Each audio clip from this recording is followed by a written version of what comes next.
My name is Ian Smith. I'm a materials scientist and environmental consultant working with Triterra. I specialize in hazardous materials, especially asbestos and lead. So what I'm about to discuss, it might be surprising. Every home, every building has its own set of unique issues. Some homes and buildings, especially older ones, have more serious issues than others. What we're gonna go over today is how do you address the potential presence of asbestos and lead paint in your home or your building, and why is it important during the renovation or repair process? A lot of the buildings that we're faced with are older buildings. The issue is a lot of them were originally built before the push to get asbestos and lead out of building materials. So you're going to have the presence of some materials that contain these. We have a section of floor that's going to be removed. This material here is old linoleum.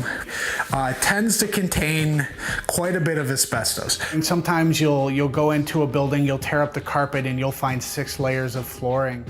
And while those aren't a nuisance or a health hazard when they're covered and encased, once you start removing materials, you're introducing asbestos into the air, and it's going to cause a health hazard that maybe you weren't aware of. With asbestos, we worry about what's called friability. So if something is friable, you can take it in your hand and you can crumble it to dust, and then that dust can get into the air, and then you have an issue. You're breathing in asbestos fibers. So in this case, this is not friable.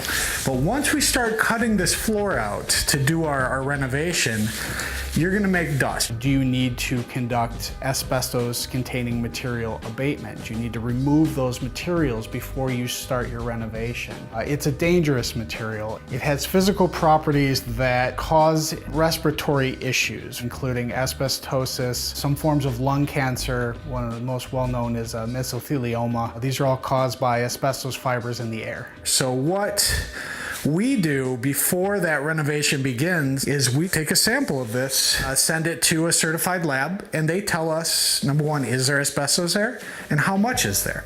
We've also noticed we've got an older wall here. This looks like it is drywall, but it is old enough that I would be concerned for the safety of that if we were to start tearing that out, for 2 reasons. One, it could contain asbestos fibers, usually in the joint compound that's used along the seams, but also because there are so many layers of paint on there, it could contain lead-based paint. Similarly, if there's lead in paint within your home and that paint is in good condition and remains in good condition, it's not going to be a likely hazard.